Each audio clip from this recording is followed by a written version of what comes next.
Watching everybody come in.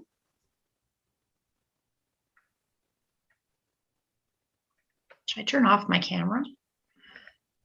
You can, if you'd like to.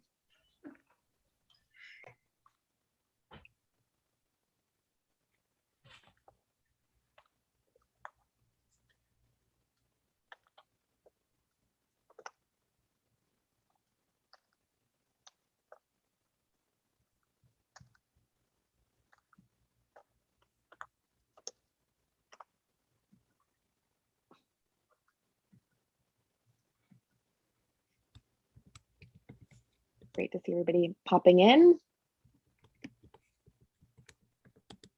Oh, we have some people from northern Manitoba today. Wow. Oh.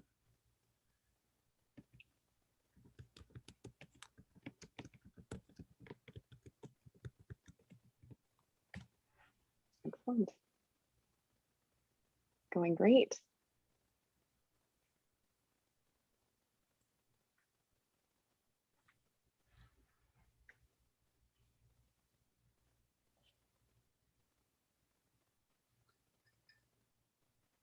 As everyone's coming in, I've shared my screen. You should be able to see this, I think. I've shared a Menti with you. It's an online survey. So if you go to menti.com and use the code that's on the screen, we're just asking where everybody's coming from this evening. The chat box is going to be really full with the big participants. So we'll see if this will work.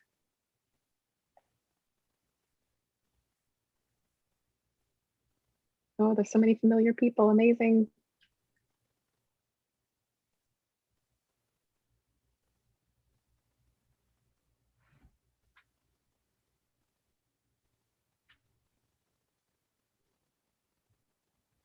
Excellent. Michelle, are you? Oh, perfect. You guys are able to see the shared screen there? Excellent. Yep, able to see it.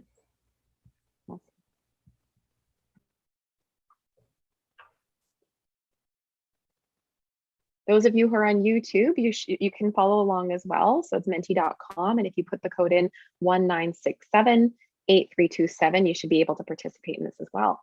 And we're really trying to see where everybody's coming from tonight because we have a lot of people joining us, which we're really excited about. We have people who are on the webinar and people who are watching us on YouTube as well. So excellent. This is a province-wide event here. It is. Amazing. There's some places I don't even know where they are. I'm going to have to check those out. Excellent. Great. Just going to take a couple minutes because we see that people in the panel, people are still coming in. Take 2 more minutes maybe. British Columbia, Langley. Wow.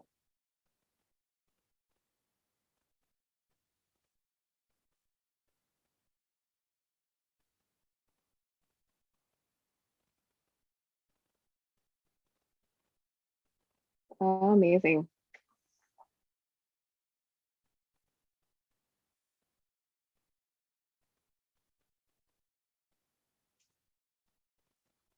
Excellent. All right. So I'm going to let this go, and then at the end, we will come back, and I have another one for everybody later on. But so far, there's people from across Canada tonight, which is exciting. I want to just take a quick minute to introduce myself. I'm Lisa Lalonde. I'm seeing a lot of people in the message box that are familiar, which is amazing.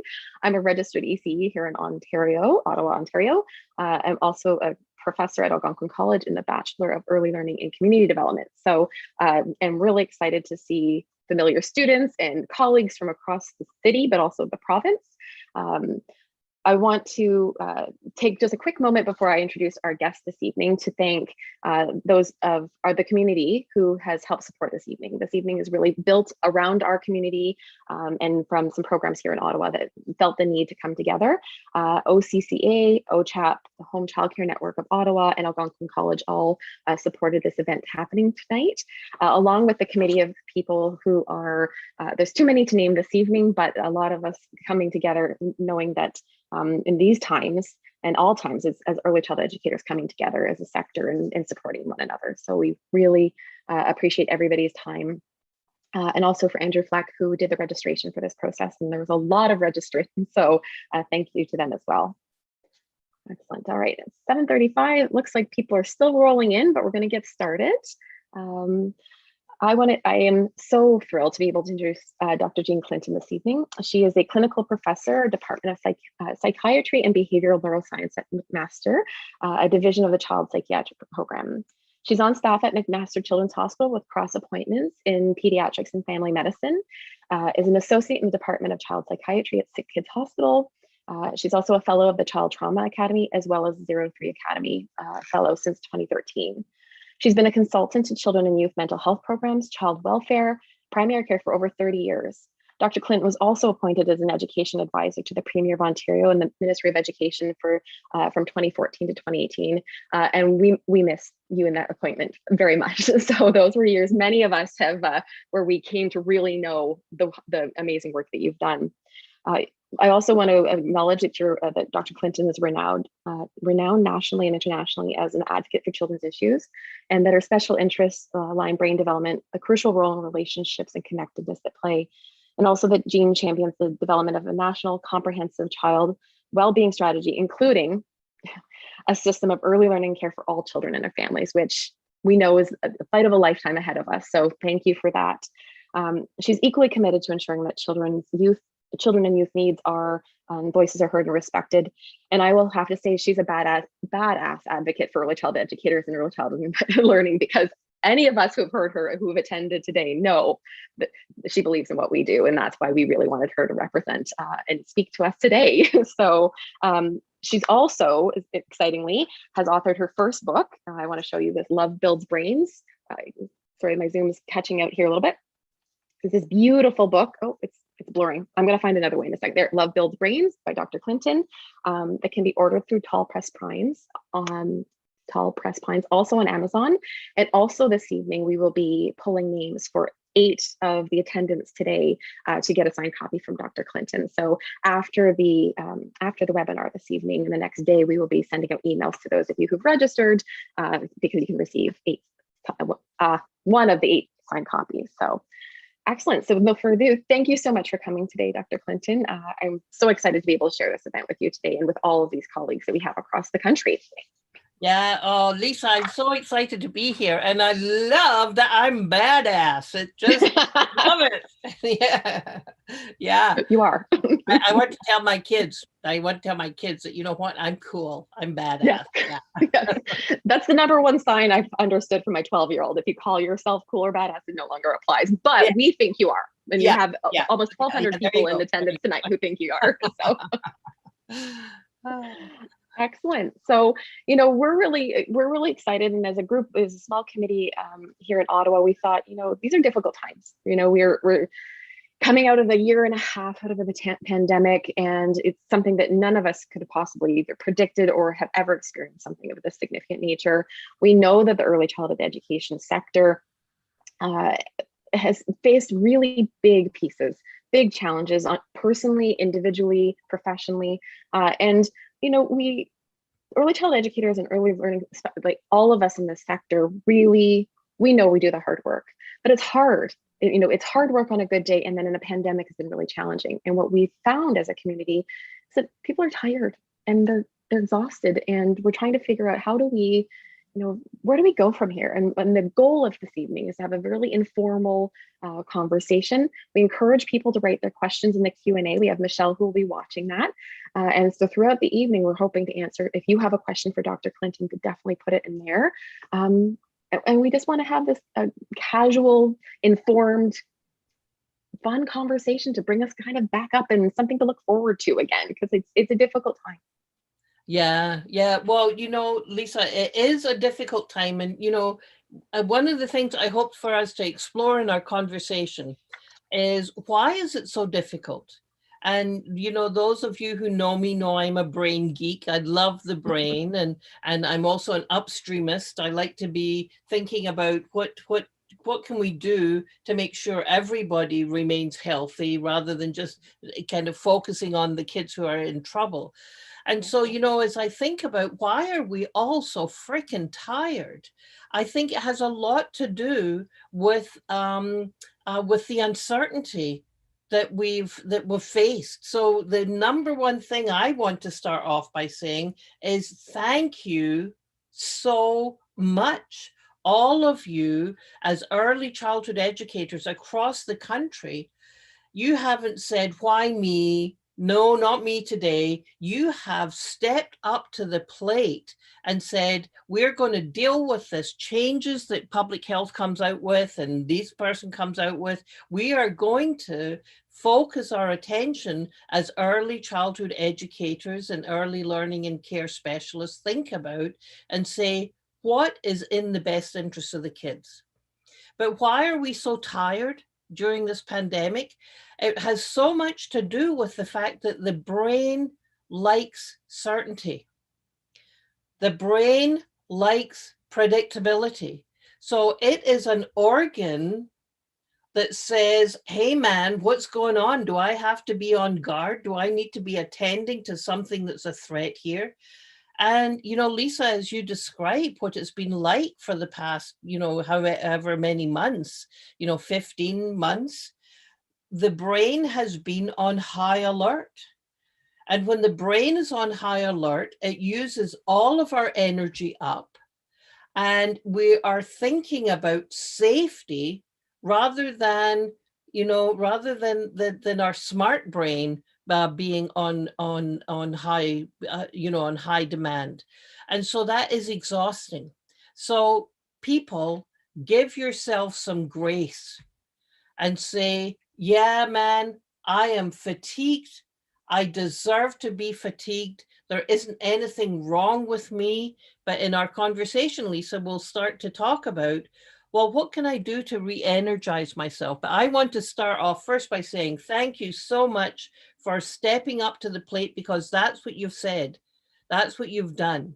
You've said not what are the challenges here, but what are the possibilities here? What's possible to do here? What are the opportunities here? As I talk to ECEs across the country, early learning and care people, it really has been about what is possible to do. So give yourself some grace. I love that. And it's that permission, right? I mean, I think that's the piece. When you say things like fatigue, it's a word where I think many professionals in the sector we already know fatigue, right? I mean, we work with tiny people every day. We work with families, we work with limited resources, limited supports. And so then to put this other piece on it, I mean, everybody could say, yes, I'm tired, but I think it's very validating to say your brain is tired, right? Even when you're thriving, you can still be tired. Yeah, your brain is tired. But the other thing that you point out there, Lisa, is where do we get our recharge? Where do we get our I'm doing what I love and I'm getting feedback that says this is good. I think of my son, who is an intensive care doctor. So he's had lots of issues. And what he really, really misses is the interaction with families as they're trying to heal together their family members. And then that makes me think about you as early childhood educators, whereas you would have had the opportunities to, and educators, kindergarten teachers, I'm sure are on as well, that you would have the opportunity to share the joy of what your little one has experienced. And now you've got, in you come, masks on, gowns on, no contact. And so that kind of recharge, that reward where we get dopamine in our brains, we've lost that in so many ways. I talk to kindergarten teachers and they say they so miss the fact that the little ones in springtime blossom into becoming readers, and they miss that blossoming. So we have to say, I'm tired because I'm working really hard. My brain is going 90 miles an hour. And also, I'm not getting the kind of recharge that I'm used to getting that says, man, you're on the right course. Yeah, you're doing the right thing. You know, that has been missing, but it's coming back. And It's coming I back. think that's for a lot of us, right? And again, you talking about that recharge and connecting. The two things that come to my mind is one, just as a person, is this celebration, right? We've missed celebrations. I mean, there's some of us who may have squeaked in a couple little celebrations, but we had to alter. In the first year of altering, it's like, okay, I'm an April baby, so I'm an Aries, a little bit myself. That's right. I like my birthday. That's what Aries do. And so when April came around, it's like, I don't want to drive by birthday. Like I want to be able to do something. And the first year you're like, okay, we all have to do this. And then the second year comes around, it's like, we're not celebrating again. We didn't celebrate Easter. We didn't celebrate any of the celebrations that individually we focus on. So I think as individuals that really can resonate, being it's okay to grieve those. But I think as educators and childcare providers, again, we're missing those connections with the families that we know are so vital. We're missing those celebrations with the children again, where we can make those, and I know there's educators who are doing incredible work around that, but there's a loss in grieving that loss. Yeah.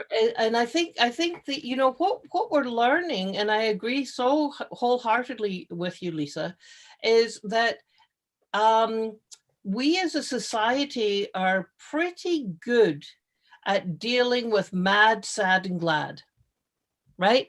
You know, those three big ones. Yeah.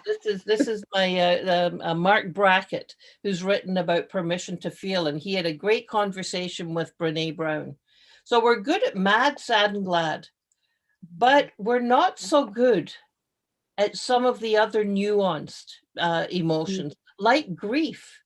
And I think that it's all right for us to say, you know, I'm sad and I'm experiencing grief, that these times have not been what I have expected them to be. Because when you name it, then you get to claim it, then you get to tame it, right? So name it, to claim it, to tame it. Now, it doesn't happen overnight, and just hearing it once doesn't mean that it happens, but at least you can say, holy moly, I'm not the only one. Yeah. I'm not the only one who's experiencing that. And then once you do that, once you can kind of acknowledge and accept your emotion, then you can say, now I can start taking in the good. So what, otherwise, you know, you can get kind of blocked in the negative. You know, negativity sticks like Velcro, right? You know, it does. And, you know, there's good brain reasons for that. But then you can start thinking about taking in the good. So what did I observe? What did I get a recharge from in terms of my work with kids? Yeah, I think just putting those little bite-sized pieces again, like it's placing pieces where I think a lot of people, I know in the conversations I've been having, and you know, my colleagues have been having with students, again, with educators, just with parents, it's navigating this, and we're so isolated that it's putting things, and that idea of, I really like the three pillars of emotion that you're talking, because of course you're right, because I know you know what you're talking about, but it's very validating, because we see that in young children, we see that in adults, we see it in groups, we see it in societies, right? We can do these things, but anything that's nuanced is really challenging because we don't have those deeper conversations. So that's amazing. I think something that I like from that you were saying earlier that was really interesting, I think we can is this idea of upstreamist, right? So this concept of, you know, looking at what else can be done, or being a little bit more of that possibility perspective, because I think that lends really nicely into, as a professional, like how can we not to, you know, paint everything with a rainbow brush by any means, but saying like what can come from this, right? I was wondering if you could speak a little bit to that. Yeah, well, you know, my introduction to being an upstreamist came from a really so loved mentor, Dr. Paul Steinauer at Sick Kids, and he has a daughter, Nancy, who's an educator, a principal at the Maben School in Toronto, who I love working with. It's so neat, the intergenerational, and you know, Paul said that as a child psychiatrist, we can spend all of our time in the middle of the stream, catching one or two kids at a time as they go rushing by. And the reality is we'll never have enough clinicians to deal with the kids in the stream. So we really need to be thinking, how do we look at why are kids falling in the stream in the first place? What are the conditions that lead to them falling over, falling in, however you want to look at it? And it's why I spent so many years now looking at creating the conditions, the ecosystem in early childhood education to be building the brains, the capacity, the heart, the soul, the love of educators, kids, and parents. Because when we can build that architecture well in the early years, then we're immunizing kids against falling in the river. You're not protecting them completely from doing this, but in early childhood, as you think about where does this behavior come from, rather than what's the consequence of this behavior, you're being an upstreamist. Yeah. You're saying, how do I understand this? And I love the work of my friends Stuart Shanker and Susan Hopkins in the Self-Reg, because they're always asking why and why now. So that's automatically taking you into an upstream position rather than a downstream. Here's the behaviorist saying, here's the antecedent, here's the behavior, here's the consequence. So I think in early childhood education, more than in any other developmental stage, we're primed to think in an upstreamist kind of way. So again, it's sometimes just terminology, right? It's sometimes just outlook and just a little shift in this idea of it's not just preventative and it's not intervention. It's looking at it very ecosystem way. And it's something that many of us, many of our outlooks and practices are surrounding that idea, but labeling it a little bit differently as well. I think that's really, really a great perspective. I'm curious too, when we talked about, when you were talking about your son and you said, again, obviously his position and his role at this time would have been unimaginably difficult. And he talked about connecting with families, and something that, there's been conversations about is practices had to change significantly for many early childhood educators, similar to what your son is experiencing, where connection was really important. There was great movement, and I want to give you some significant credit for the amount of work when you were working with the ministry during that time, because we saw big changes in our understanding of neurobiology and epigenetics and relationships, serve and return, all these great things that we're going to build into today. But there was this movement, and where we were seeing those movements, all of a sudden public health says we can't do those things the same way anymore. Right? We can't have families currently in our programs. And I've heard from practitioners, I've heard from families that some parents are saying, this is pretty neat. Like I don't have to do the difficult drop off anymore. Right? I can't go in. And so there's some nuance there that, and there's some consideration and fear that for some practitioners, some programs, schools, for example, will it be that there's just no adults back in anymore? And so from a practice perspective, I'm curious, how do we obviously follow the, physically distancing and public health, but in time, how do we hold on to the importance of that connection with the family specifically for the sake of the child? And some advice on that, because we're going to negotiate some of these pieces, right? So yeah. Well, that's so interesting, Lisa. So the first thing I want to say is that we should be thinking, one, in terms of public health, we can kind of demonize public health and say, they're saying this to us. And I think we need to reframe that dialogue and say, the evidence as we know it. So it doesn't mean that public health officer, that particular person. So I think one, we need to humanize public health, because I think they've taken one hell of a beating, and they're working with the evidence, and so but that kind of mental model of how can I bring my humanity to understand the other. Right. So the other in terms of public health, and realize that they're doing the best they can with what they know. And so I think that we need to think about parents in the same kind of way. Mhm. You know, as you describe parents saying, okay, so now it's easy peasy. I don't have to go through all of this stuff. I think we need to be able to put ourselves in their shoes Mhm. and say, well, why is this easy peasy when it's not exactly the same needs, values, goals, and strengths that I would think of?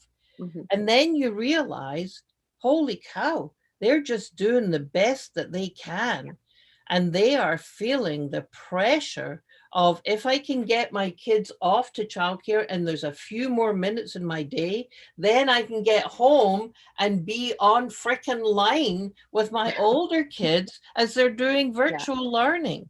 So it's all about, I think, emotional intelligence and emotional grace. Mhm. And putting our, so that's where I come from with this. Parents are doing the very best that they can with the situation and the conditions that they have to deal with. So, you know, recently, my husband Jim and I, my partner Jim and I, were on a call with our accountant, right? So here we're talking about how we're going to manage, you know, he's just had to retire, and then his little toddler comes up and underneath his arm, right? Mhm. And Yeah. I think, oh my God, here he is, the poor guy. He wants to be this professional. This is the first time we've met him. And in comes his little 3-year-old under his arm. Daddy, I want to have Dora. I don't even know what he said. I But couldn't relate even more. I could Oh, not. As a professor, I have a 3-year-old, and and there's so many times where she is spicy and she comes in and demonstrates she's here. But I love that idea of emotional grace. Yeah. absolutely. Absolutely. I think the only way that we're going to get through these really challenging times, Lisa, is by giving that, thinking about developing emotional intelligence, giving each other that emotional grace, and Mhm. saying, you know, if the parents are loving dropping the kids off so much, so quick, without the contact, what do I know about this situation? Yeah. How do I understand it from their perspective, rather than jumping to, you know, a default mode that says, oh, well, they just think of us as freaking babysitters so they can go on to work. Yeah. It's so much more complicated than that. For sure. And I think the couple pieces even from that is for us, what I appreciate this idea of emotional intelligence, emotional grace, is not making the decision for them, right? That as things morph and change, and that is really the base of a lot of the conversations. It's saying we're observing something that looks one way, and we're not digging a little bit deeper. So from a practitioner perspective, from a practice perspective, is really doing that digging and considering and looking at the big picture before blanket ideas are made on either default. And that idea of defaulting is really, I think, at the core of that. And on the idea of building mental models, I will say Ottawa Public Health, we are very lucky to have a public health system that has an amazing sense of humor. I'm not sure if you've heard all the things that our public health has done, but if you follow them on Twitter or don't, you should, because their grace has been incredible throughout this process. And again, I appreciate you bringing that idea, because we are all, and I'm sure every educator and every childcare worker and every teacher who's with us today, everyone is doing the best that they can. So I think that's an important message to extend to everybody around us. So thank you for that too. Yeah, I think so. And, you know, I think understanding why would we jump to judgment? Mm-hmm. Mm-hmm. Why would we judge, you know, and we jump to judgment because of our kind of default of we need to protect ourselves. Yes. But we need to be thinking about jumping to curiosity. And how can we cultivate that curiosity? We are tired. And so we say, what the frig is going on? And then we need to change that to, oh, what the frig is going on? You know, so we need to cultivate that curiosity. Now, the thing is, in order to do that, it's so hard to do that all by yourself. Mm-hmm. But if you're a group like we are tonight, thinking and dialogue across the province and a thinking and dialoguing across the country, you know, with BC and Manitoba also involved, then we can bring in that curiosity and that grace in a very, very different way. And, you know, the thing about it is it's not just, oh, isn't that nice to say? In fact, the neurobiology of your brain gets altered by having an attitude of curiosity and by thinking about grace, by changing your default mode from they're bad, we're good, to what's going on for them, actually changes the neurotransmission and the neurochemistry in the brain, which opens the opportunity for thinking about creative opportunities and possibilities. Yeah. Well, and we see that in practice. I mean, in a shift in practice as we move to more of a play-based learning approach, the more inquiry-based, like the curiosity around what we're doing. We've seen educators, we've seen teachers, we've seen it, you know, go and it just look at things differently, right? It's that willingness to find that other part of the brain, to activate that space, to being like, I'm, instead of having to be right or to be the expert or to be on, it's like I can be in, right? I can be in connection. Again, going back into those pieces. So I think that's such a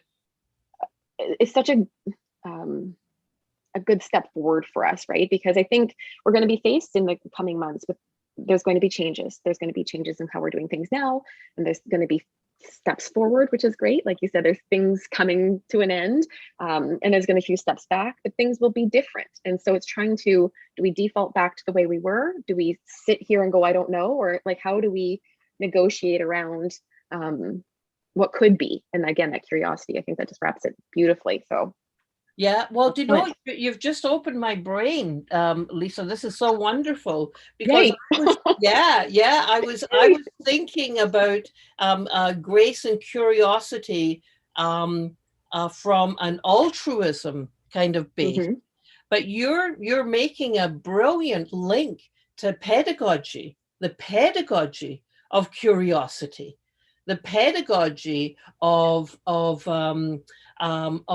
inquiry and play-based learning as absolutely creating the conditions for kids and educators, you pointed out so beautifully, as opening the doors of the brain, of the mind, to look at that. That's okay. I'm hoping this is being recorded because I will have to watch that again, and I will play in all my lectures. I'm sure anybody who's on here was a student of mine, any of friends of mine know that I'm going to play that over and over again. So I appreciate that. But it's that connection. And this is, I've heard from educators and teachers, and I'm seeing a couple of comments in here, the questions, it's like the lack of connection professionally, right? We're not able to be in physical spaces together. So having those dialogues, there's been not a delay, but a postponement into that progression, right? So that is something that is exciting, I think, for a lot of people to come back to some of that so that we can have those conversations again. And a couple of the questions I know that, we had talked about previously, we're talking about, and I see someone has asked about like the fear, for those of us who are feeling like this is really tough, but I'm not sure what's next. And I'm not sure, going back into a classroom, going back into a program, having more children in the space, I'm not sure how I'm going to do that safely, or I'm feeling uncomfortable about that. As things progress, do you have any recommendations of how people can negotiate that with their internal self? Because a lot of people have found comfort, although discomfort at the same time, but we're going to be back into another shift of discomfort and moving forward. So for some people. Yeah, well, I think what we can rely on as we move into, first of all, we're not going to go back to how we were before, right? Life has changed for us. And, it really, really bugs me that education systems across the country have expected educators to cover the same curricular content during a crisis. Holy cow, Batman, in a crisis, you focus on the essentials. And it drives me crazy that across the country, people have done something different than that. Just to state that right out there. That's where the badass comes in right there. Because you just said it. Yeah. but I think as we go forward, I think what's really important for thinking about the early learning and care field, so that is thinking about childcare as well as those who are in kindergarten, that we need to be thinking and remembering that kids have a biological drive to learn and to grow. Right? So, there are conversations, and we talked a little bit about this before, Lisa. There are conversations about, should we hold kids back? Should we catch them up? There's this big learning loss. And I say, please, please don't think about learning loss. Think about lifting into learning. So we have to respect the huge drive that kids have to learn and to grow. Now, we can absolutely turn that off by testing them, by grading them, by plugging them into, here's your reading group, you're the slow bunnies, and don't even look at the fast hares. Yeah. Absolutely the wrong way to go. We need to be lifting from this loss by being with and present with the kids. So kids have a huge drive to learn and to grow. It is our biological necessity. They need to play. It's how they learn best. It is the brain's natural way of learning and exploring their world. It's not just play, it is making sense of what is happening. And I'm very worried in some of the conversations that I've been involved in as people, particularly in the early years, but even older kids, particularly in the early years, thinking, oh, well, but you know what? They need to be at this DRA level. They need to be at this reading level. I'm going to be nice and not curse. I don't know. I think you could. Who says? Who says? If the kids have not been stagnant in a pod of frozen, waiting for you as an educator to come in and give them enlightenment. They have been learning all kinds of stuff during the pandemic. And we need to, first of all, and foremost of all, meet them where they are. Ask them, what's it been like for you? What have you been doing? What did you learn? What did you love? What did you hate? What was scary? We first and foremost need to be building this emotional, relational safety and connection with the kids. First and foremost. Why? Because that's how learning happens. Learning does not happen by stuffing the duck. I'm so glad you said stuff the duck, because the whole time I'm like, she's stuffing the duck. She's going to do it. She dropped it. I love it. Yeah. So, I really, really feel for parents who are really worried about all of this dialogue that's going on. And, I speak to some of the educational leaders across the world. And, one of them, Michael Fullen, I just had an email dialogue with him today. So he's a big dude. And he had a conversation with a whole group of leaders. And 80% said that they wanted to focus on well-being. But you know what? We want to focus on well-being and learning, because, kids have a drive to learn and to grow. We need both. But we need to have well-being as creating the conditions, that ecosystem where kids feel that they're connected. They feel that they belong. They don't feel that there's something wrong with them because they're not reading at, whatever DRA level, but they're excited about, hey, you know what? When my Uncle Jojo went by in his ambulance, he made that siren go, and here's an ambulance in the book that I'm reading. I wonder what kind of sound it makes. That's the excitement of learning. Watch out. I'm just going on a little bit of a rant here, Lisa. You've got me going. I'm sorry, I'm not, because I love it. And I think we need to hear it in so many different levels. Again, as many people tonight are parents themselves. And when we hear this in the media, right, there's a lot of mixed messages, and we're hearing it from politicians and policymakers and leaders saying, oh, the learning gap, the learning loss. And we're seeing it from science tables. And I think there's a saturation. Again, we're inundated by this because it's our connection right now. And I feel for families who don't, I feel for everybody who has to negotiate this as parents. It's not an easy task. And coming from a post-secondary institution where we had students who graduated from grade 12 in a pandemic, and you know what? We had some amazing students who did really great things, and we had some who struggled. And so, but that wasn't different than we have seen in other years. Ironically enough, there obviously, I'm sure the stats will come out differently, but we saw as we were struggling and succeeding at different things, so were they. And so when we look at through the levels, that makes perfect sense. And as a parent trying to negotiate this idea of holding children back, for me, it's red flags about social emotional well-being, right? And connection. But going down to even the youngest age group, when we have children who are starting with us, who've had no interaction with anybody but their family. And we do know that there are those little toddlers who've been at home since they were born. And so how do we reach that with, again, intelligence and grace and curiosity, and meet them where they're at and help negotiate what that could look like for them? Because it might look different, right? The experience is different. Yeah. I think the thing to expect is that it absolutely will look different, that these little toddlers who are coming into childcare and kindergarten for the very first time have not had the multitude of people with hands-on with them. So, I even think of, so I have 5 grandchildren. I've got 5 great kids, so 5 grandchildren so far. And our little 18-month-old, Ella, has the only people who have ever held her are her mom, her dad, and her big brother, who loves her to pieces, right?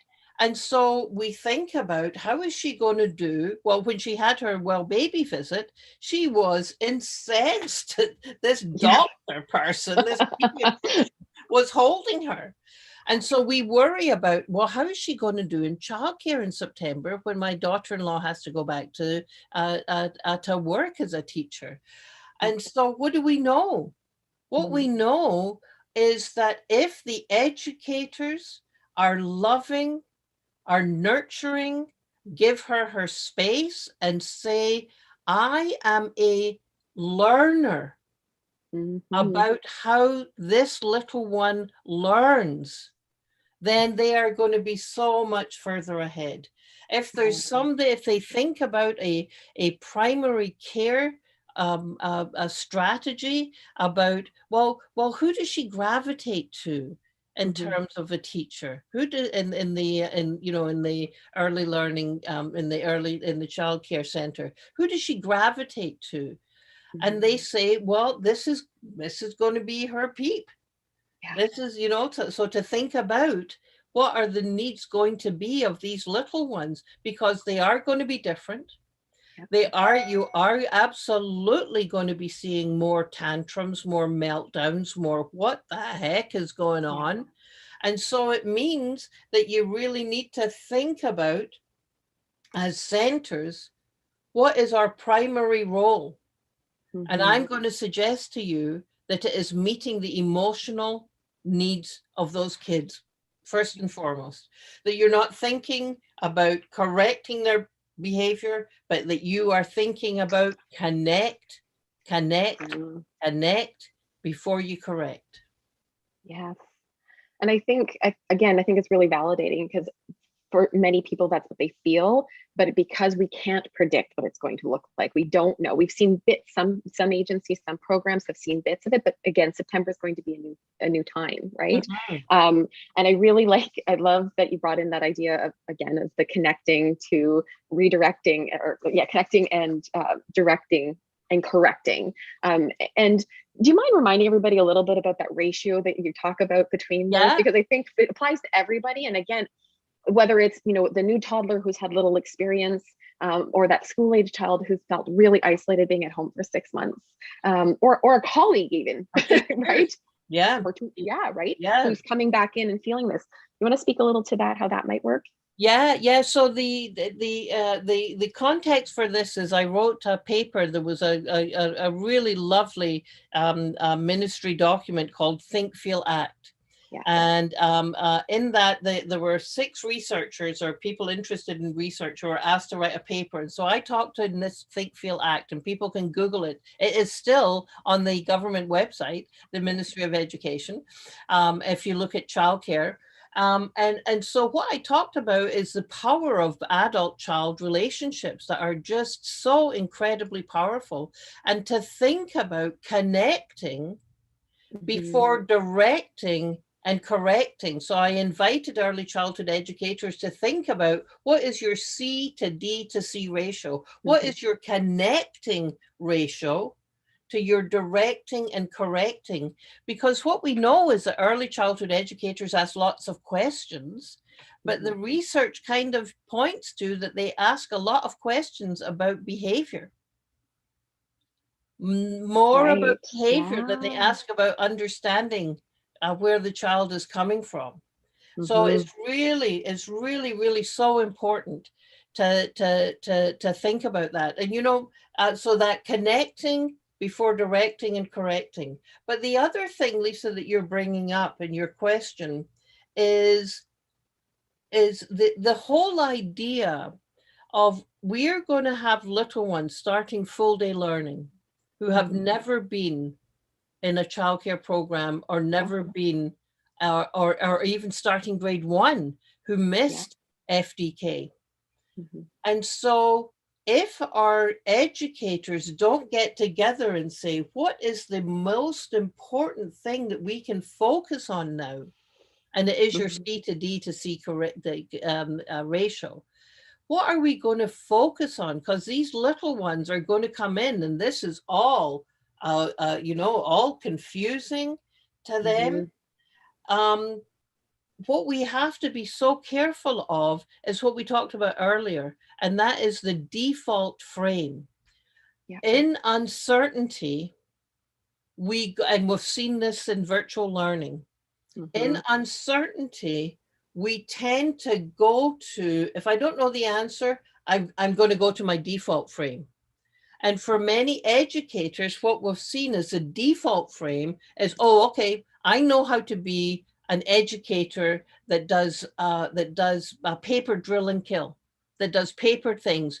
And so we've seen report over and over again of teachers, because of their stress and anxiety, feeling, I need to go back into making sure that what kids need to cover is getting covered. And so we need to open that dialogue wide open and say, it's not what needs to be covered. It's all about what needs to be grown. And what needs to be grown is this love of learning and the deepening and the inquiry and the play. Because, when kids play and have inquiry, they learn how to read and write. Exactly. Exactly. And what I hear you saying too is the safety, right? Because when you're looking at those neurosystems and those reaction systems that everybody experiences under stressful circumstances, right? It's that children are going to come back in with different levels of safety and also different levels of self-regulation and resilience, and right, there's the whole toolbox. And it's not that a child coming in who may react differently to something is, again, not good or not well, or right. It's just, it's experience. It's the circumstance that they're in currently. And I think giving those examples of things like the ratio is concrete for us. We can look, we can have that conversation, we can dig a little more, we can bring that back, after today. And then this idea of default frame is like, what are we defaulting to? And as you were saying it, I was thinking, even as a parent, right, stress levels, the way we react to things when we're stressed, and we're all stressed, is I do a lot more correcting or directing than connecting of my own child, right? And seeing that at different stages, it plays differently. And I think school-age children is going to be a really challenge for them, right? And that's anecdotal for myself, but each stage is going to have a different way we're going to have to do that. And those those prickly little 12 and 13-year-olds don't really want their mom to connect with them as much anymore, but I know they do, but they won't ask for it the same way as the toddler would or the preschooler would, right? Sure. But you know, what you make me think about, Lisa, is us really thinking as educators. Mm-hmm. So what I want to think about this and then talk about the tweens. But what we think about our role as educators. Mm-hmm. So I love the work of Alison Gopnik, who wrote a bunch of different things, you know, the philosophical baby, the scientist in the crib, but the carpenter and the gardener. I wish I'd written it. It's just so fantastic. Me too. But you know, what she invites us to think about, and she talks about it as parents, but I also bring it to education. How do we see our role? Do we see our role as creating a fixed product? So kids who cover the curriculum and learn this amount? Or do we see ourselves as gardeners creating that ecosystem where kids can learn, where their interests can percolate up, where the conditions of the soil, etc. It takes a lot of work to be a good gardener, but are we seeing ourselves in education as more about creating that ecosystem for kids to thrive? And I think it's such an important conversation that we all need to be having. And I think it's equally relevant for our tweens, if not well, equally relevant, because what we know is that as kids get to grade 6, 7, and 8, their engagement and their curiosity in learning plummets. And, you know, I've just done a thing on play, and Sir Ken Robinson talks about how we knock out creativity from our kids with our education system. And so we really need to be thinking about not falling into the trap of this is the curriculum, this is what kids need to know. Because, you know, I'm going to be badass again. Who the hell says that they're right? That this is what kids need to know? Who the heck says that kids at 5 need to have this? We know that you need to be reading by grade 3. So that you learn to read, so that you then read to learn. We know that, but the pathway for getting there is so very, very different.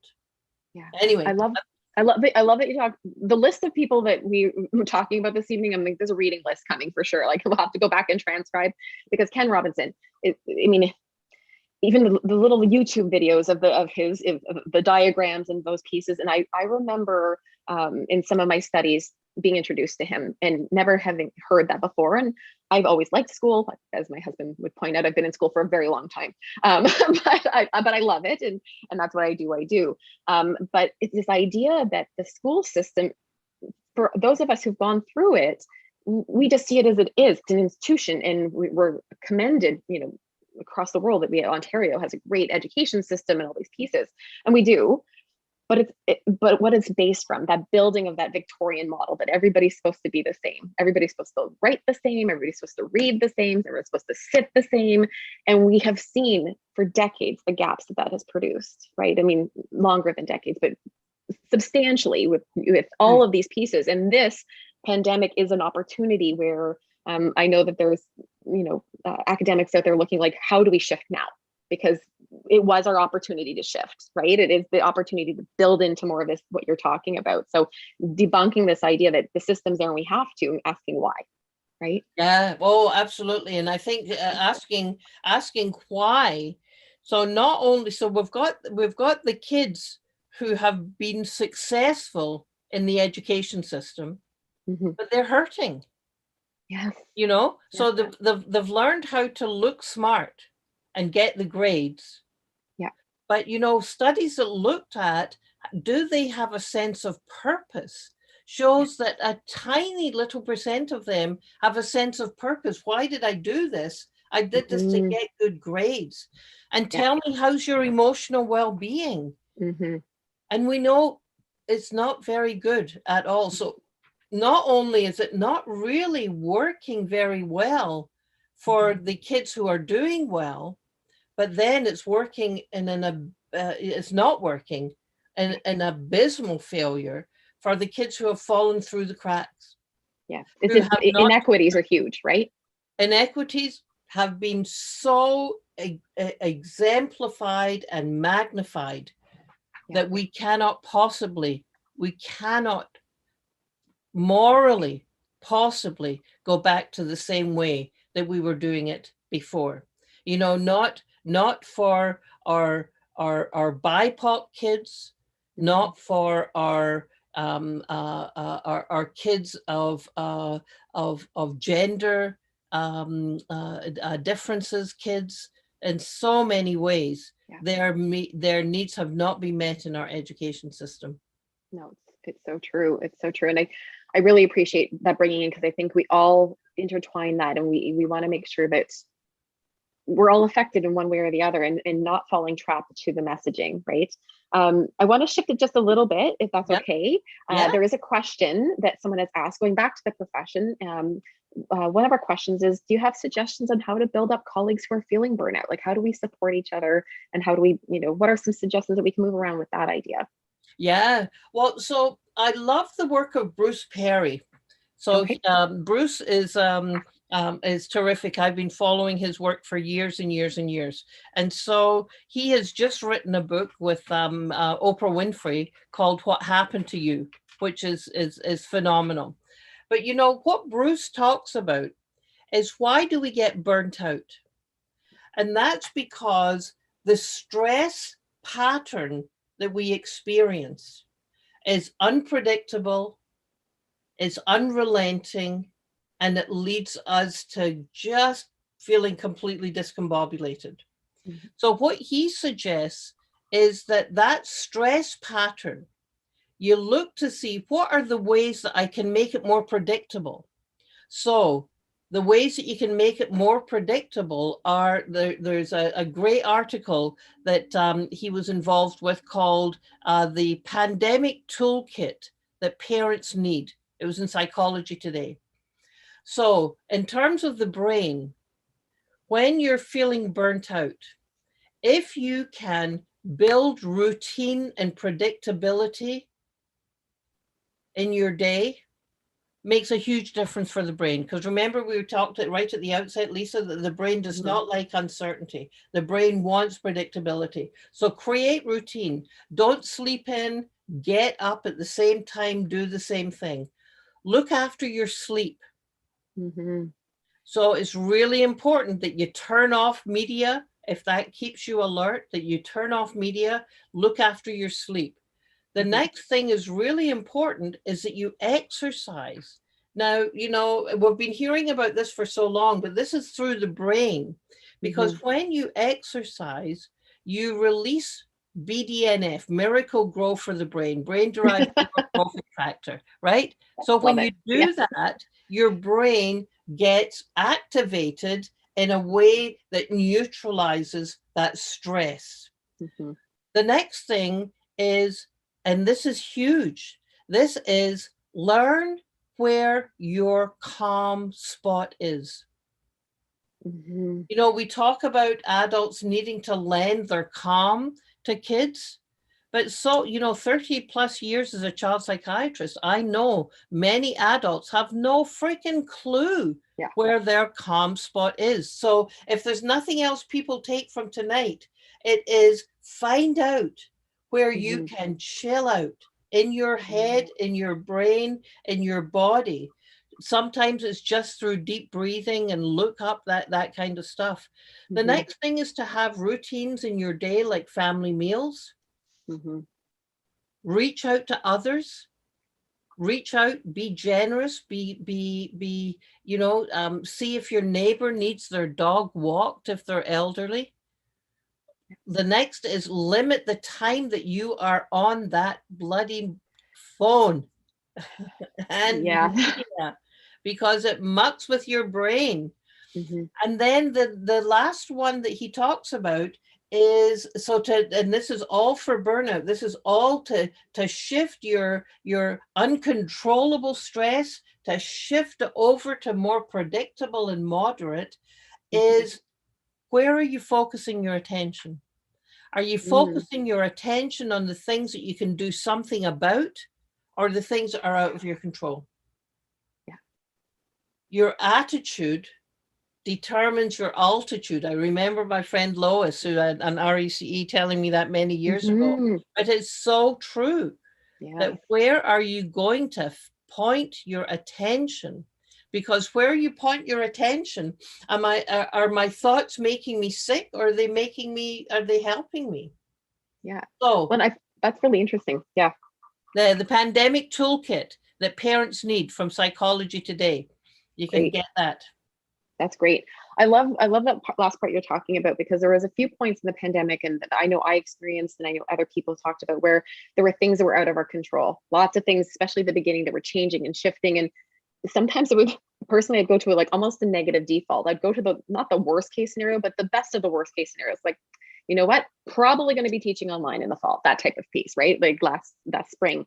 And I know, amongst a large institution, people are like, well, maybe we'll be back. And sure, there was a maybe, but for me, I couldn't control that. So to center myself, I said, you know what, I'm planning as if this is the case. And there's a lot I have to worry about, but it's, and it's not to be negative or to be, but it was more of that predictability, right? And so that I wasn't setting myself up for disappointment.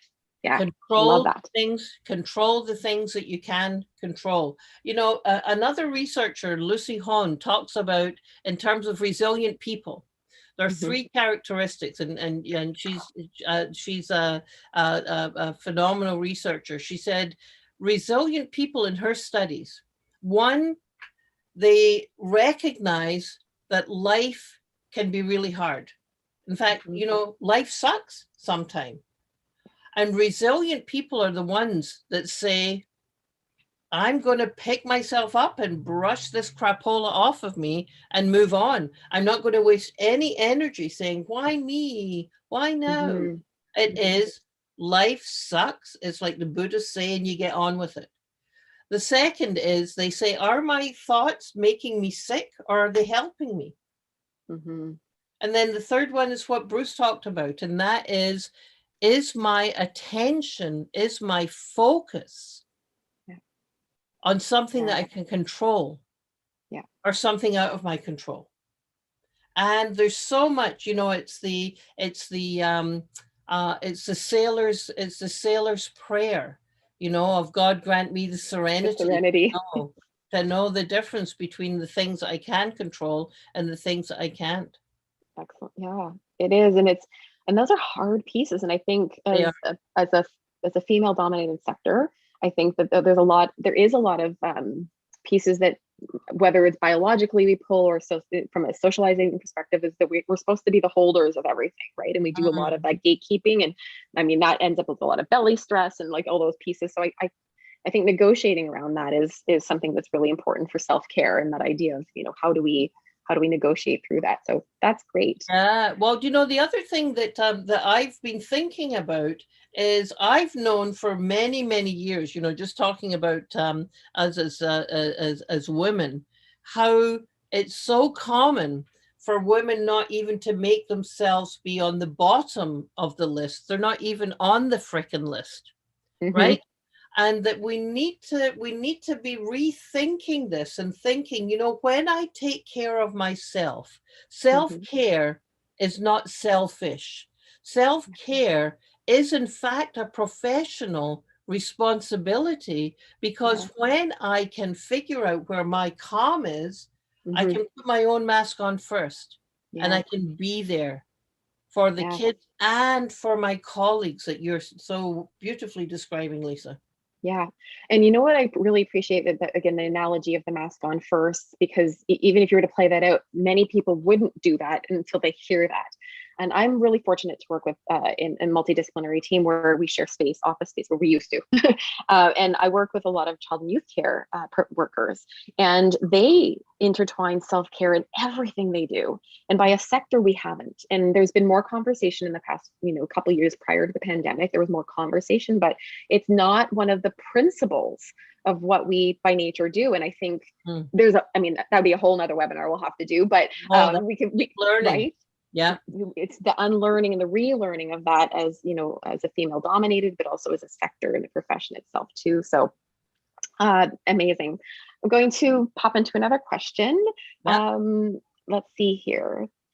Someone wrote, as a RECE in the full day kinder program, I have found that we connect weekly as educators and daily, and I find that she says, I'm not as tired or stressed as other educators who have not been virtual since the onset. It's interesting. My co-educator and I celebrate successes with each item that happens in the virtual platform. Yes, it's amazing. So perhaps the idea of staying within one platform has been more calm mentally for me, perhaps she acknowledges that she's an introvert. So that is also great self-reflection, and also finding that the kinder kiddos are still excited and engaged. That is such a beautiful little story, because you hear the opposite, right? You hear amazing successes in that. But what I think I hear Stephanie saying is that being in one space instead of having to flipping and flopping, that feeds back into that idea of predictability that you were talking about, right?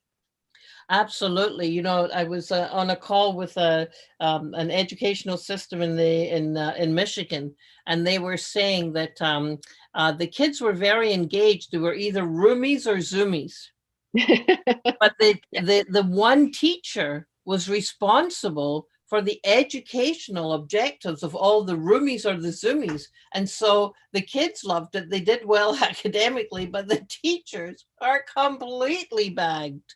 Yeah. So I think one or the other is we won't talk about the decisions of government about what's going to happen in September, but what their experience has been is that the majority of kids the 50% chose the online version, and now the majority of kids, both in secondary and pre-K, are and elementary, are focusing on in person. Yeah. In the fall. Yeah. Yeah. That's what I've heard too, just informally, right? The numbers around here as well. So somebody had asked about your work regarding trauma-informed approach to the early years, and that they would love to hear your thoughts on how we could use that approach when we return to in-person learning in the fall. So with the children, with the families, with our colleagues, like what lessons can we learn from that? Yeah. Well, I think that when it comes to, lots of people have asked, has the experience of COVID been traumatic for kids? And I think the answer is absolutely, it depends. So when we think about trauma, we need to think about an event that happened, the experience of that event for the kids, and the effect of that experience. So the event, the experience, and the effect. So many kids are going to have experienced COVID and the social isolation, not as trauma, but as not a great time. Right. But that they've had enough buffering with relationships around them and the connection that they've had. So I think that's a really important kind of pillar for us to think about. That distinction to that. Yeah, that it really does depend. Are there kids who are going to be arriving at school who have in fact experienced trauma? And the answer is absolutely yes. And so what we need to do, I love my friend Stuart Shanker and Susan Hopkins' work.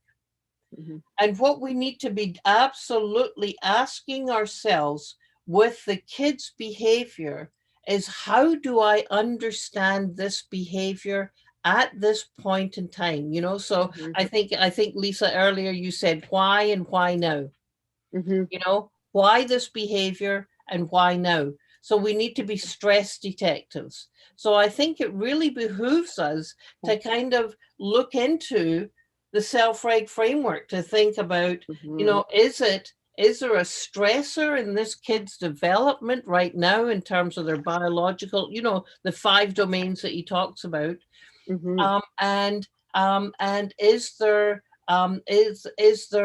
a way that I can think of this is not misbehavior, but it's stress behavior? Yes. That all behavior is communication, and all behavior has a reason. I love that so much. That excites me. That excites me so much because we look at behavior as always as a negative, right? Like behavior is an action. And when we look at when children come to us, and we all have like knee-jerk reactions to begin with. As an educator, whining, this idea of whining was something that I with a knee-jerk react. I don't like it. I didn't know how to respond to it. And then it was through lots of the pieces you're speaking about, and the work you've done, and the Dr. Shankner, and all those pieces, and going that when a child comes to us, crying, whining, tattletaling, laughing, screaming, they're talking to us. They're saying something to us, and whether they know they're not or not, right? They might not know what it is, but it's taking that moment, again, coming back to the things you speak about all the time, but also in your book, is making those connections, right? Making the connections like I'm hearing you, I'm here for you. And I think, being full disclosure, as an educator, it's hard. Like it's hard sometimes when you're doing the hard work to be able to stop and connect that way. Yeah, absolutely. When there's so much going on, and there's a brilliant illustrator called Kristen Weens, and she talks about and she draws out that all behavior is communication. But she also says that we need to be shifting from attention-seeking behavior. And, I can't count in my 30 years of plus years how many times I've heard, oh, it's attention-seeking. But if you kind of just do a little mental jog and say, it's connection-seeking, can you imagine what we can do if we think about being a stress detective and say, no, they're actually trying to connect with us. They don't have all of the fancy or elaborate language in order to do that, but they're trying to connect. Yeah, it's and in these times, right? It's going to be maybe that's what we have to look at, is that during these transitions, the connections are going to be different for them. Their abilities, their understandings, their awareness. It's not that we can, although I think, and this is something I'm guilty of as a practitioner, when you get good at what you do, you think we think we know a lot. And that's why I like when you talk about our default, because we default to this expert model that we've used.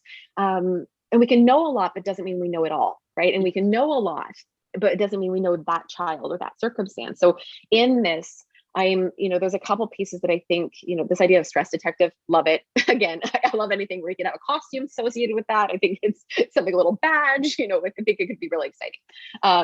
But I think this idea of looking at pieces, because another conversation that keeps on coming up is this idea of resilience.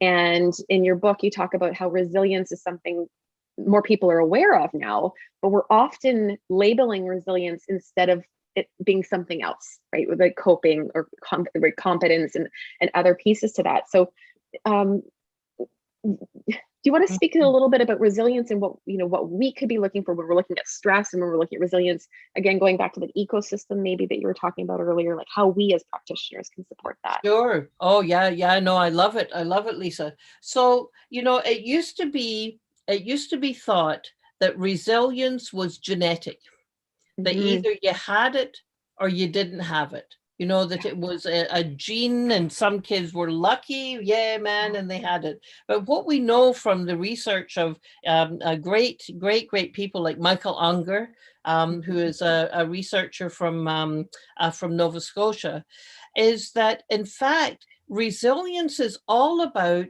how are the people, the environment, the ecosystem around you able to help you when times get tough, be able to get to the resources that you need that are going to help you get through it. Yes. Right? So I love the idea of us being online together tonight, because to me, this is a resilience building activity that people are able to hear together, learn together, communicate together. And what they're able to do is not say, oh, well, I'm resilient, but they're able to say, I can connect to the resources that I need to help me get through this. So, you know, as I've had tough times, I'm very lucky that I've had my family, my kids, my partner, my brothers to help me get through that. But there are times when that even wasn't enough. So just because you're resilient one time doesn't mean that you're resilient all the time. So resilience is kind of like a muscle that you grow, but it's all about how are you able to connect with others. So when we think about kids and resilience, we know that being able to connect, to have significant adult relationships makes a difference. Having one adult whose eyes light up, who's crazy about you, huge resilience. The next is being able to feel that you've got a sense of control or mastery. You know, so I remember with all the years that I've done in child welfare, kids who come along with their books that say, this is my life and you need to know about it. That mastery, that self-control, that's writ large. But, you know, when you just think about in your childcare programs, are you allowing kids to make decisions that they can make? That builds their resilience. Are you lining them all up and dressing them? Or are you helping them learn how to dress themselves? That builds resilience. And then there's self-resistance, And then there's self-regulatory. And then that's huge. And then the fourth dimension that people talk about is having a sense of hope, of having culture, of having spirituality. And hope has so much to do with how do I see myself viewed by others? You know, I think about high expectations, and my take on high expectations is how is it's experienced by kids is you believe in me. You think I can do this. I have hope in me. It's not about can you get this A? I think that's the wrong interpretation of high expectations. But you believe in me. Holy cow. Yeah, so that's a little mini thing on resilience. Well, and so the two other parts that I just heard you saying, this idea of having children being able to do things on their own and building that mastery, and then that high expectations, constructing those together, right? That's the message right there is I see you, I hear you. Yes. And I'm going to build this with you. And we can do that in our environments every day, right? By sitting and having those conversations and observing them. And again, personal side note of taking the opportunity, I really appreciate to know that letting your preschooler wear her pajamas to school the next day, and her educators are amazing. They're all on here. They just laugh and be like, "Oh, same pajamas." Yes, she's building her resilience. There you go. I mean, it's really survival at the very least for me, which I'm sure a lot of people can attest to. But it's going back into those little pieces where we can often want children to fit into the box, but not fighting the fight. It's not worth it. So thank you for that, because I think it's very validating. And again, as we progress, and we'll have to let things go, right? We'll have to norm ideas and reshift our ideals and our conversations and what we think and what we is. That will be an opportunity for us to look at it. It's like, where is it coming from, right? I think it's great. There's a couple more questions that are just everyone's got lots of questions. I just can't wait to go back and read the chat box. So we're working on that. So thanks, everybody. We did have an educator. We talked a little bit about this, but I like the way she said it, Sid. When it's safe to do so, how can we combat this trained idea to be physically distanced and hyper cautious around people around us? So those of us who are not in a bubble, what can we do to reverse that so we're feeling more comfortable? And what I want to add to that is there was that gum commercial that was sent out about, I don't know if you saw it. No. Where there was a gum commercial, and it's like, oh, the pandemic's over and everybody's like running around and hugging and kissing. And I'm a really extroverted person. I don't mind being around people. And I'm like, no, I'm never doing that again. Like, I'm never going to a concert again. Like, I was like, so Yeah. I think there's some humor around it, but there's also some fear and trepidation around it. So I'm curious, like, how do you suggest we negotiate that? Yeah, no, I think it's a great question. And you know, my default is always follow the child's lead. Mm-hmm. Is always, you know, there's an infant researcher called Colin Trevarthen, and he always said, follow the infant's lead. Mm-hmm. And I think that's what we have to do.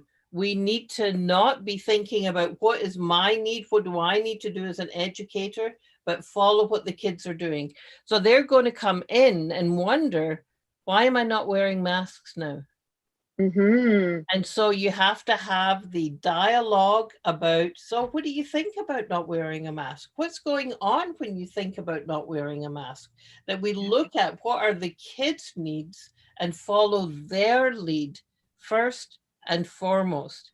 Mm-hmm. You know, I think we need to be informed by the science, and the science is in Ontario, we're down to 400 or so things. We're getting all these double, you know, everybody's getting many people are getting their second infection. The numbers are low, so we have to believe in our science tables who are saying this is in fact safe to do, and then follow the kids' leads. Right. Yeah. And I love that too, because there was another question about reducing stress for children. But I think when we follow their leads, their message, their communication is, if we're following that, we're doing that. Right. Yeah, absolutely. Excellent. Great. Somebody asked, this is actually a really practical question, is how would, give some examples of connection ideas with preschoolers. So, maybe describing what do you mean by that, like specifically in connection. Oh yeah, love it. Thank you so much for that question. So the number one thing is, are you on the floor at their eye level? Mm-hmm. Are you meeting them in their own kind of space? Do you have a mindset that says, I'm curious? Mm-hmm. Or do you have a mindset that says, oh, I know what you're doing? So that connecting is all about having the child feel felt by you. So this is a Dan Siegel concept called feeling felt by you. So at their eye level, understanding and be curious about what are they communicating, what they're communicating with you. My friend Elaine Reitman from Walpole Island told me once that her grandmother said, we have 2 ears and 1 mouth for a reason. We need to listen twice as much as we talk. So that's the other beauteous thing. That could be that should be like a button that we. Yeah, absolutely should. It should. I love that. That's great. Yeah, no, that's wonderful. And I'm just mindful of our time. I have a couple of questions. I know. I was like, so it's like everyone that works long, busy days. I know that. So I have two. I have two and a plus question. One is, we've learned a lot in the last year. A lot has happened to everybody in every context. Not everything's been bad, right? I mean, there has been a lot of different things. I mean, I said this today. We're doing this today. We would never have been able to do this, if we didn't have not that we would never have, an opportunity to speak to you, but in this capacity with this many people in the evening, it would have been harder. And so we were able to see great response to that. And, what do you think are some lessons that we could highlight, or, suggestions of how to look at what has happened this year, and how to not paint it again with a Pollyanna perspective, but to grow from it, to gain from it? Well, I think that one of the things that strikes me that we need to learn from this is that early childhood educators are incredibly versatile. Mm-hmm. They've gone from, you guys have gone from, how are we going to create emergency childcare? How are we going to welcome kids who have never been in childcare before, but now their parents are first responders, and how are we going to do that? So I think we need to celebrate the versatility. We can focus on the negative, on how hard, or we can focus on what have we been able to accomplish. So the versatility. And then I think we really need to focus on being the gratitude, you know, to really be thinking about, and, you know, I don't know where I read it recently, but I am now in the practice of, when I wake up in the morning, rather than just turning off my alarm, or if I've woken up, I spend the first 5 minutes thinking about what are 3 things I'm grateful for. Lovely. And, you know, I'm very lucky because my husband, Jim, comes up as the first one pretty consistently. But what are the 3 things that I'm grateful for over this period of time? So I think versatility is important. I think we need to think about gratitude. And I think the third thing is that we need to recognize that as a profession, early childhood educators, through their versatility, have shown incredible resilience. Incredible resilience. And so if we can be recognizing the resilience of RECEs and DECEs through this pandemic, then you know what? There ain't no shit that can come down that we can't deal with, honey, baby. Yeah. You know? It's so true. It's so true. I can't, you know, I feel so blessed to have the colleagues I have around me. I have some of the world's best educators that work with my daughter daily. And, you know, we see what's happening that's so good and amongst all the difficult. And I know, you know, a lot of the messaging from, again, the politics and from the government is that this is essential, but, you know, maybe not prioritizing things that could have been prioritized. And those mixed messages are really hard to absorb. And I guess this is an opportunity to campaign to see how we get you involved in building the national plan for us, because right, we need to make sure you're sitting on those tables, because, you know, because we need people from different spaces and professions to build into this. And I think that a lot of us are excited by that, but we've been here before, kind of, and, you know, and this is just a really hard time to have things shift. So I really appreciate those pieces. And then that was one of the other questions, is what are things that we can do when we wake up tomorrow? And you kind of given that, but what is something that we can kind of get that spring back in, or just that reshifting the frame we're looking at into our practice tomorrow? Well, you know, it's interesting, Lisa, because my mom, who passed away a number of years ago, who had, you know, 6 kids, emigrated to Canada, very, very, very tough. For her, leaving her community at 45, and she would always say, "This too shall pass." Now, when she said it to me, as I'm struggling with my, you know, like 4 under 4, it used to drive me absolutely round. But you know, I think that is there's great wisdom on recognizing that this too shall pass. That if we can, what Rick Hansen talks about, take in the good of our life, that we can sit in the moment. You know, there's a fabulous Tibetan monk called Thich Nhat, and he talks about, he says that we only have this moment.